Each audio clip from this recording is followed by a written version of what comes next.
All right.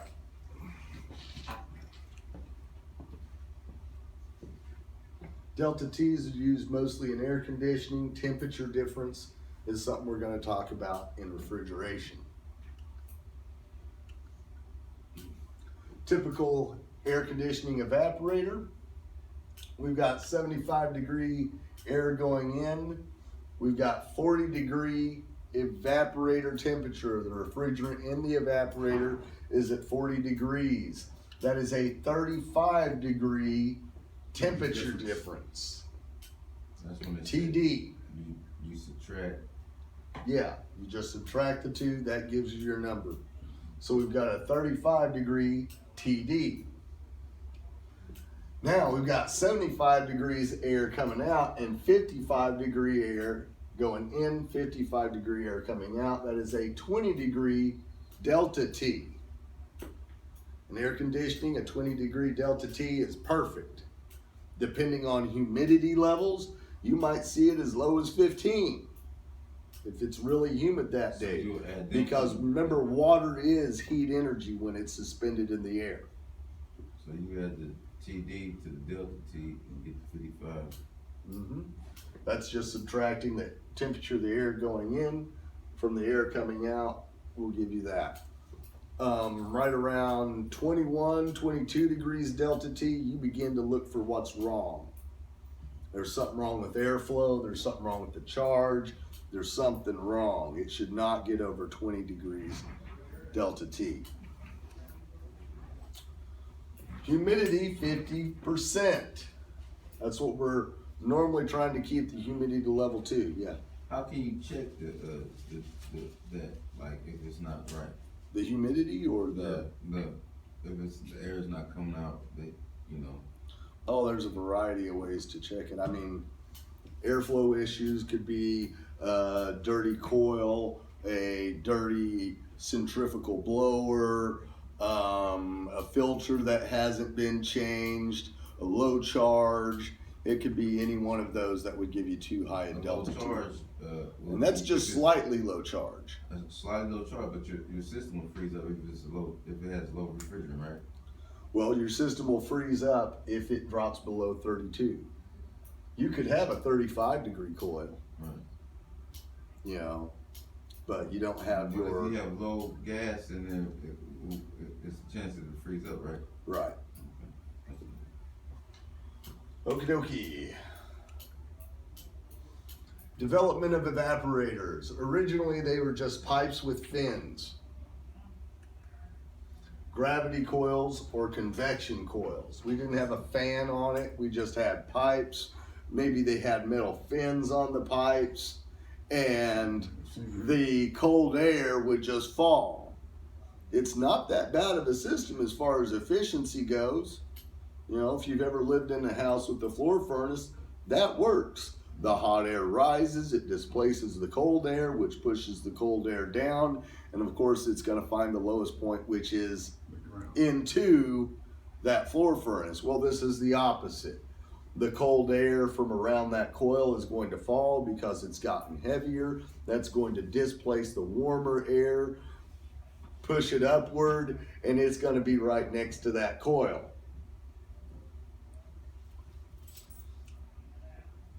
Gravity coils, convection coils, pretty much the same thing, because what is convection? It is the flow of a liquid, and we consider air a liquid, more or less. Fans increase the heat transfer rate greatly.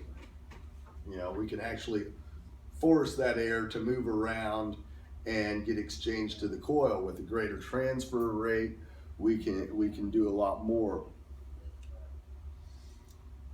Heat absorbed during boiling is latent heat. Remember, latent heat is that amount of heat that you absorb into your refrigerant that does not cause a change in temperature, but causes the change of state. You know, latent heat would be, as you're boiling water, that water stays at 212 degrees. It doesn't increase in temperature, but its state changes. It goes from a liquid to a gas. Multi-circuit coils. increased refrigeration capacity without increasing pressure drop. And what they're talking about there is, in the beginning, we had a single evaporator coil. And from here to here, there's quite a bit of pressure drop because of the friction of the walls. Well, later on, they figured out, what if we were to have a manifold,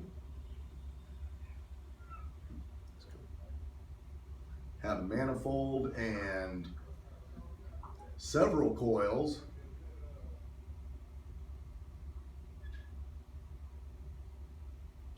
and then another manifold.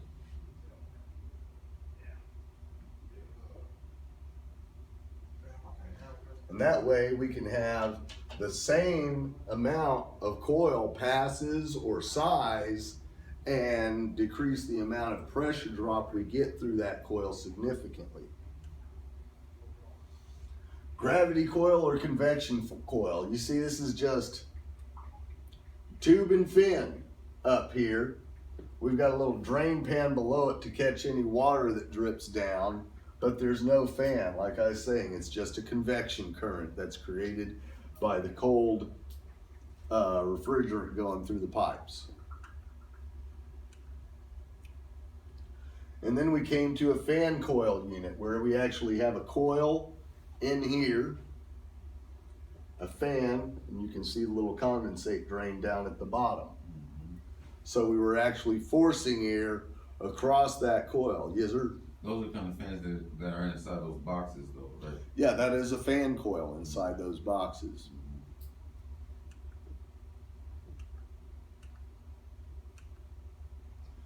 And then we came up with the multiple levels of coil that we force air through. The most common evaporator construction is copper tubing with aluminum fins. That still pretty much rules the roost in refrigeration and air conditioning. We are more and more converting to all aluminum coils. Without the copper? Without the copper. The reason for that, or at least one of the reasons, is copper is prone to what they call formicary corrosion, which various household chemicals, cleaners and stuff like that, they leach out into the air, and when they get into here, they hit the water that's with the coil and they stick to that water. Well, you can actually begin to create specific acids when you do that, and copper is prone to those acids eating on it, whereas aluminum is a lot less prone to that. Single circuit evaporator, you can actually see, you know, if you come this way and back and then loop around and back, and you get to the end here, it loops to the bottom, back and forth, another loop to the bottom. It's a single circuit. Just like that. And then there's the multi-circuit evaporator coil. You can see out of this TXV, we've got a manifold with 4 individual circuits coming out of that manifold and going into this coil. And here's our second manifold that collects the refrigerant that's already gone through the coil and into the suction line. Pardon me. There's our TXV, our distributor tubes, and the circuit outlets enter the suction head. It'll be important later on, but I will go ahead and point out that we have an external equalizer line coming out of the suction line manifold. Stamped or plated type evaporators. You may not have seen this in your daily experience unless maybe you've seen or had a dorm room style refrigerator or an old school non-frost free refrigerator, where you'll notice that evaporator in there where they had a little ice tray. That's a stamped evaporator. They stamp that, and then the sides are sealed up and they run the the refrigerant through there. This particular one, I believe, came out of a ice machine, or for cooling liquids, they're often used as well, because you can run the liquid across the entire face of that stamped evaporator and cool it down significantly. But you'll notice this is also a multi-port coil. Each one of these stamps is its own evaporator, more or less. Understanding evaporator temperature difference. Refrigerant type, space type, evaporator temperature. So here's their air conditioning. We've got a 75-degree space temperature, and our evaporator temperature is 40 degrees. That temperature difference is 35. In a reach-in refrigerator, we're trying to achieve 40 degrees space temperature. We're only going to have a 20-degree evaporator temperature, and we're only going to have a 20-degree temperature difference. Okay, now when it's, just out of curiosity, when they say the space temperature, they means whatever, like, it's a walk-in, air conditioning is a housing unit for a house? Mm-hmm. Okay, that's what the space temperature means. Yeah, exactly. Reach-in refrigerator, we want a 0-degree space temperature. We're still gonna maintain that 20-degree evaporator temperature difference, so we'll need a -20 evaporator temperature. And is that because, the door on the, reach-in is always open, or, I mean, opening and closing? Is that why you have to have a negative so it can stay cooler? Does that make sense? What I'm? Yeah, we're getting there. Yeah, you're real close to the answer. Okay. And then the walk-in refrigerator, rather than the 40 of the reach-in refrigerator, we're down to 35. Our evaporator temperature, though, is only 25, which means we've got an evaporator TD of 10. So there's a little bit, you're beginning to see your question here. Right. Then the walk-in freezer. We want a -10-degree space temperature. We're gonna have to run at least a -20-degree coil if we're gonna absorb any heat from that. And once again, we have a 10-degree evaporator temperature difference. Wait, could you go, hold on, could you go back to that real quick? I wanna just visually look at that. Okay. And I'm trying to see where, I guess. Your walk-ins and your reach-ins are a little bit different. And yeah, part of the answer is because the reach-ins door is gonna be opened and closed a lot more, and it's going to have to work quick to maintain that box temperature. Right. Whereas the walk-in, you're gonna walk in, get what you need, and it's gonna be a minute before you go back in there. Yeah. So it doesn't have the same needs to quickly get that temperature back. Okay, and I see the temperature difference, and I understand the temperature differences now because 35, 75, okay, I see that. Yeah. A lot of this has to do with humidity, and we're gonna get to that here in just a little bit.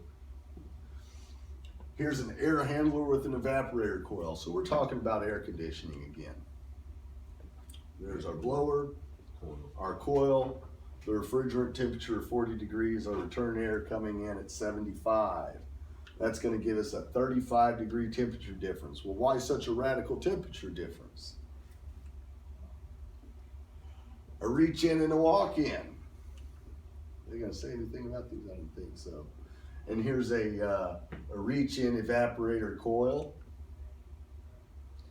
A 20-degree temperature difference. And a walk in evaporator coil. A 10-degree temperature difference. That is a really big walk in coil there. It's But- actually like Quick Trip. Yeah. It holds the beer and the pop on the right side. Uh-huh. Yeah, and that you'll have entire warehouses that are kept at lower temperatures. Right. The 40-degree negative 40-degree freezer I worked on was easily twice as big as our lab. Wow. Now, see, I've seen. 2 stories tall at least. Okay, no, see, now when I worked at Montford's, early '90s, late '80s, early '90s, they had some that had those units that had 5 or 6 rows of fans in Mhm. one particular.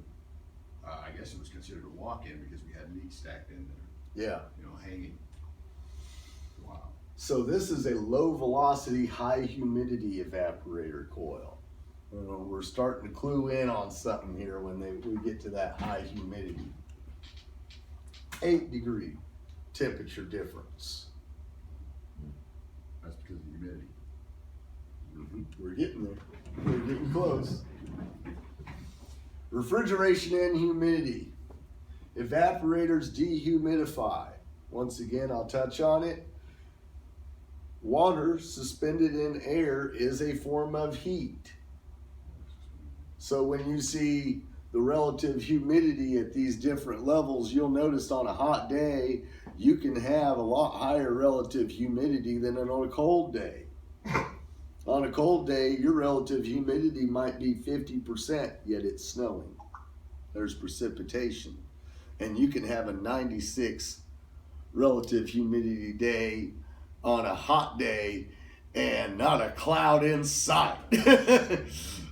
Because the warmer it is, the more moisture can be suspended in the air.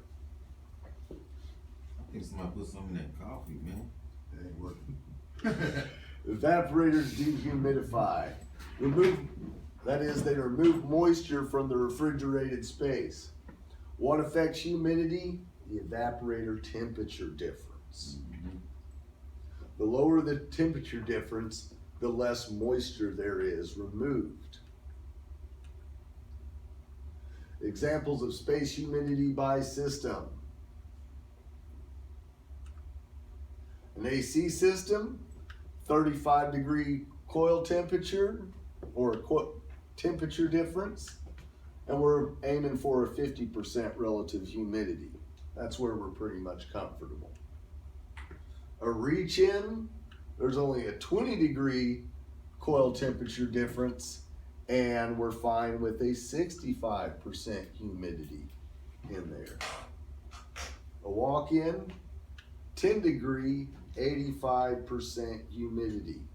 All we're doing with this 10 degrees is cooling the air. We're leaving the humidity in place where it is. Now, I don't know if any of you guys do this at home, but when I get some vegetables or something, I'll put them in water. You know, if you take you a piece of lettuce and you don't just core the thing, throw away the core and then mess with the lettuce, if you rip the outside of the lettuce up and cut it off and you stick that core in water, that lettuce will maintain fresh and crispness a lot longer. Oh, you say if you dip it in water? Yeah, I'll just put like a little bowl of water and then stick my lettuce in it, and I've had it stay crisp and fresh in my refrigerator for up to a month.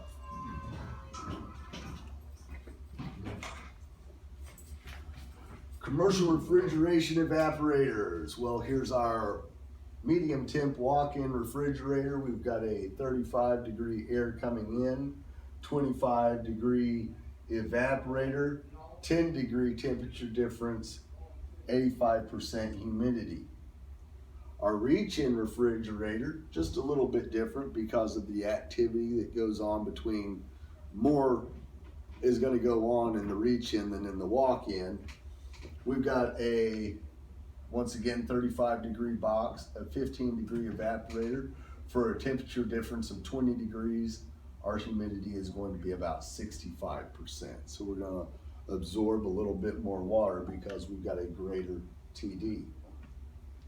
And then finally in air conditioning, our highest temperature difference and our lowest humidity from the 75 to the 40-degree evaporator. That's a 35-degree temperature difference, 50% relative humidity. Is this chapter 3 or is that chapter 3 or 4? 2.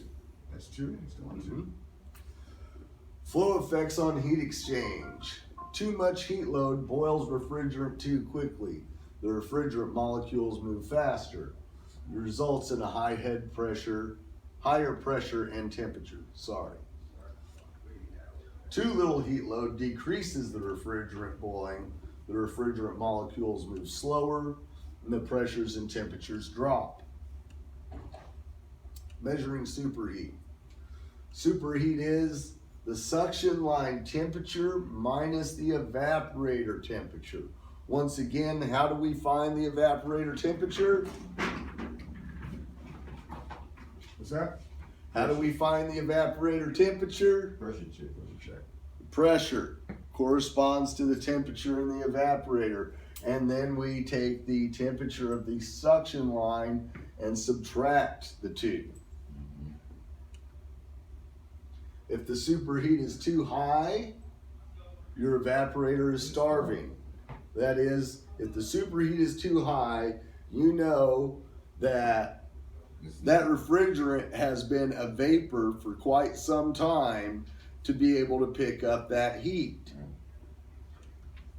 If the superheat is too low, your evaporator is flooded. You just barely got all the liquid to evaporate before you got into the suction line.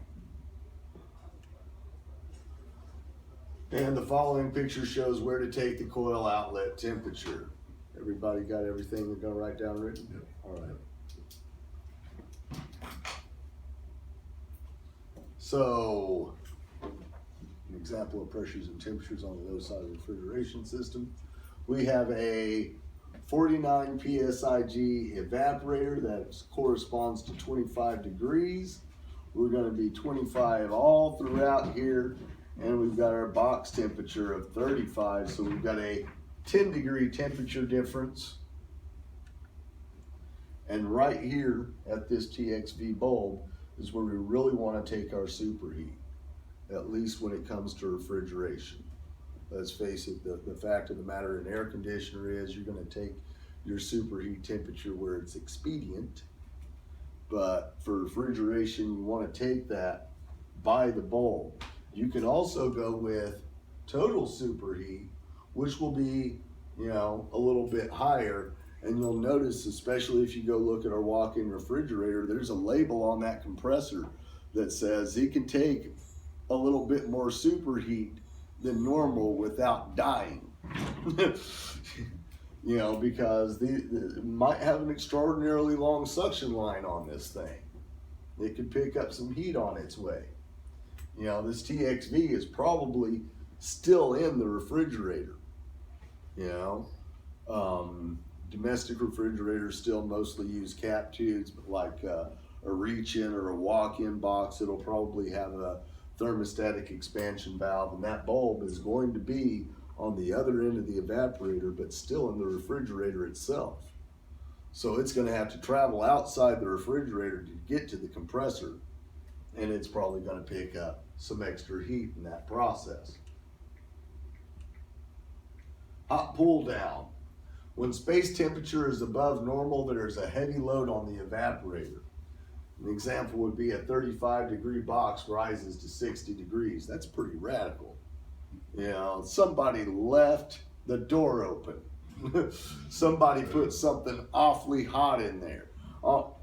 Any of you guys ever bake any cakes?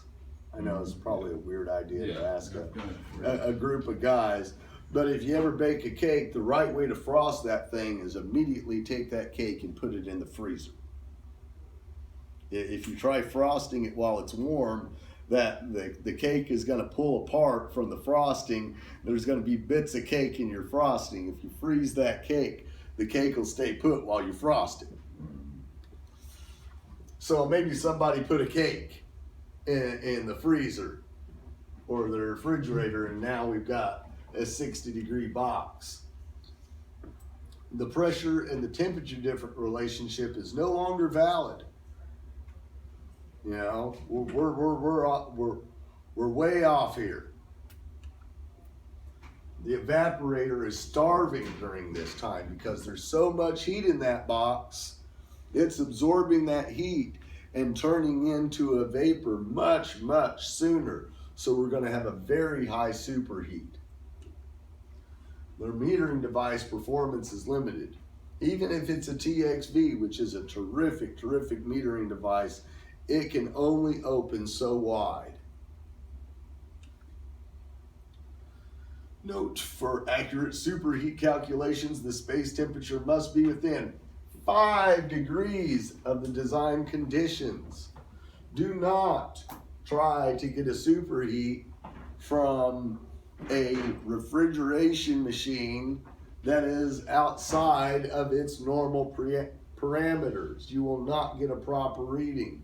Additionally, do not try to tell the temperature of a refrigeration machine that has a coil that is iced up. You are going to see the temperature of that ice, not the temperature of the refrigerant.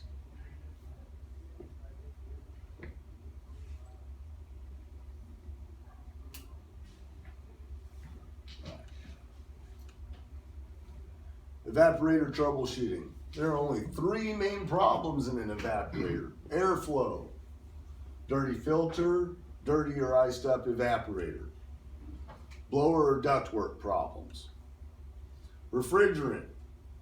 The metering device is either malfunctioning or the refrigerant charge is too much or too little. And then the load. It can get too high or too low. You know, too high a load, you're going to starve your evaporator. Too low a load, you are going to flood your evaporator. Okay, that's a question. Sure. So if you haven't anything like if you're, okay, the airflow, whatever, not right. So if you turn your air conditioner off for a while and let it set on everything and clean your Change your filter, clean your Change- evaporator, yeah, that sort of thing. and okay, you would clean your evaporator, or you could then, which one? You want both to be clean. Okay, That's your evaporator. and this is I'm talking about the AC unit. Mm-hmm. Okay. I gather. So, the evaporator for, air conditioner will be on the inside of the house, or be on the outside? It depends on what kind of system. If it's a split system, yeah, the evaporator is going to be on the inside. If it's a package unit, the evaporator will be outside. But in the, A lot easier to clean an evaporator package unit than evaporator Okay, package so, unit, because you okay, can so just most use the houses- water hose. most houses, they got the unit in the back, you know what I'm talking about? Yeah. Yeah. So I think the unit I worked on was, So like the outside unit, where we go outside and smoke, when y'all go outside and smoke, that little unit over there that makes. Yeah, that's the condenser. It's just got the compressor and the condenser coil in it, nothing more. Okay, yeah, so most of the houses have those kind of units on them. Yeah, a lot. Yeah, they're real popular in this Right. part of the country. Right, okay. I was just, cause like I said, I got a little work, I'm just, cause he's saying his air is not blowing cold into his house. I mean, it is, but it's not getting as cold as it normally get. Mm. it'll be the evaporator coil. Yeah, that's Or it right. could be his condenser coil needs cleaned out, if it's That's ever happened before. Right, right. You know, Mhm. you mow that lawn all year, you're going to clog that said- condenser. He said that his water hose won't reach really around to it, so he tried to spray it and try to clean it. He said that's probably what's wrong with it. So. I imagine so. If it can't get the heat out of that condenser, then the refrigerant can only absorb so much of it. Right. Okay. Commercial refrigeration and air defrost. Medium temperature refrigerators will frost. If the space temperature is 36 to 40 degrees. So if our space temperature is 36 to 40 degrees, we know we're either going to have a 20 degree, 30 degree, 20 degree evaporator, depending on whether it's a walk-in or a reach-in, or a 26 or a 16 degree evaporator, depending on whether it's a reach-in or a walk-in. Not recording anymore. Oh, low battery. That's terrible. We're recording again. How long did that happen? I don't know. I just haven't just looked there and see what's quality. Glad you saw it. Wish I'd grabbed a charger cord for it. And evaporator temperatures are 15 to 25 degrees. Hey. You'd like to sit through your class and have you. And get $20 off of them. I found her.